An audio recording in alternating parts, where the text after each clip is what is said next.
Work place stress जो है वो काफ़ी ज़्यादा प्रोमिनेंट है और ये सबसे ज़्यादा आम तौर पर पाया जाने वाला मानसिक तनाव है। दूसरा दूसरा जो है हमें हमें फाइनेंशियल प्रॉब्लम्स की वजह से हो सकता है कि अगर हमारे पास फाइनेंशियल प्रॉब्लम्स हैं, हमारे हमारे ऊपर ईएमआई चल रही है, लोन्स हैं बहुत सारे और हमारे रोज़मर्रा के खर्चे ठीक से नहीं हो पा रहे, तो वो भी एक तनाव को जन्म देता है। ये भी काफ़ी प्रोमिनेंट है। और जो हमारे इंटरपर्सनल रिलेशनशिप है, इसका तीसरा बड़ा कारण ये हो सकता है कि हमारा जो आपसी संबंध है हमारे किसी पार्टनर के साथ, जैसे वैवाहिक संबंध में या फिर बॉयफ्रेंड गर्लफ्रेंड के संबंध में अगर हम भारत की बात करें तो कहीं न कहीं इन सब वजह से तनाव जो है बढ़ता है।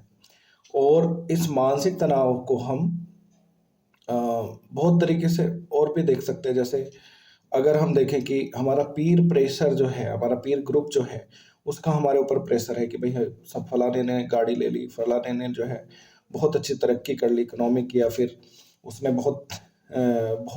उसका पार्टनर बड़ा अच्छा है, उसकी पर्सनल लाइफ बड़ी अच्छी है, पर्सनैलिटी उसकी बहुत डेवलप है, तो वो पीर प्रेशर भी तनाव को जन्म दे सकता है।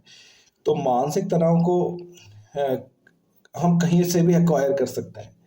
तो मुख्य मुख्य बात मैंने बता दी। 4 मुख्य जगह हो सकती है। ऑर्गेनाइजेशन लेवल पे हमारा फाइनेंशियल क्राइसिस अगर है, अगर हमारे इंटरपर्सनल रिलेशनशिप अच्छे नहीं है और अगर हमारा पीर ग्रुप ठीक नहीं है, या जिससे हम प्रभावित हो रहे हैं उसमें कहीं न कहीं हम कमज़ोर दिखाई दे रहे हैं, तो वहाँ से भी हमें तनाव आ सकता है। तो अब हमें रीज़न पता लगाना पड़ेगा कि हमारा तनाव आ कहाँ से रहा है। अगर हमें तनाव से मुक्ति चाहिए, इस मानसिक तनाव से पूरी तरीके से अपने आप को बचाना है, तो कहीं न कहीं हमें हमें ये भी पता लगाना पड़ेगा, बहुत ज़रूरी इसको पता लगाना पड़ेगा कि what is the root cause of this stress. तो अगर हमें रूट कॉज़ पता लग गई कि भई हमारा तनाव जो है वो यहाँ से पैदा हो रहा है, तो कहीं न कहीं हम उसको ठीक करने में भी फिर बेहतर कदम उठा पाएँगे। तो एक मनोवैज्ञानिक का हमेशा से ये जो है एक बड़ा एक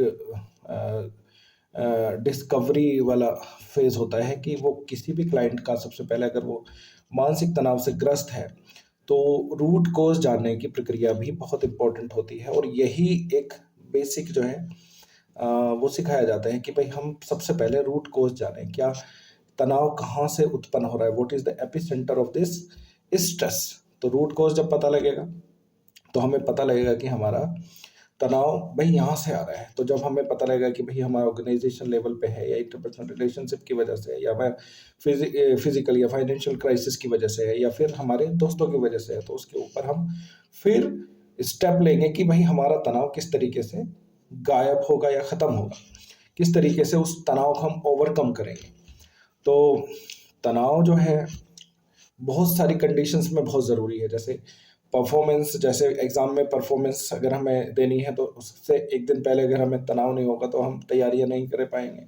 या फिर हम साल भर अगर हम इस चीज़ को एक एक मॉडरेट लेवल पे अगर हमें तनाव नहीं होगा, तो हम कहीं न कहीं उससे हम एग्ज़ाम में अच्छी परफॉर्मेंस नहीं दे पाएँगे। लेकिन ज़रूरत से ज़्यादा तनाव हमें अक्सर हो जाता है और इसका बहुत सारा जो है नेगेटिव इफ़ेक्ट हमारे ऊपर पड़ता है, हमारी परफ़ॉर्मेंस के ऊपर पड़ता है। तो तनाव अच्छा है एक सर्टेन लिमिटेशन की तहत, लेकिन एक मॉडरेट कंडीशन से अगर ऊपर उठ जाए तनाव, तो ये एक मानसिक बीमारी है और इसका इलाज ज़रूरी है।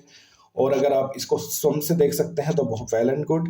लेकिन अगर ये आपके बस में नहीं है और कहीं न कहीं आपके इंटरपर्सनल रिलेशंस को ख़राब कर रहा है, या उसकी वजह से ही आपको तनाव आ रहा है, तो इसके लिए आप एक मनोवैज्ञानिक से मिलिए। मैं आपकी सलाह आपको एक एनवायरनमेंट प्रोवाइड करा सकता हूँ। आप मुझे कॉन्टैक्ट करें। आपकी मैं जो जो भी प्रॉब्लम्स है उसको हम फाइंड आउट करेंगे और कोशिश करेंगे कि आपका तनाव ख़त्म हो जाए। आज के लिए इतना ही। जय हिंद। सत श्री अकाल।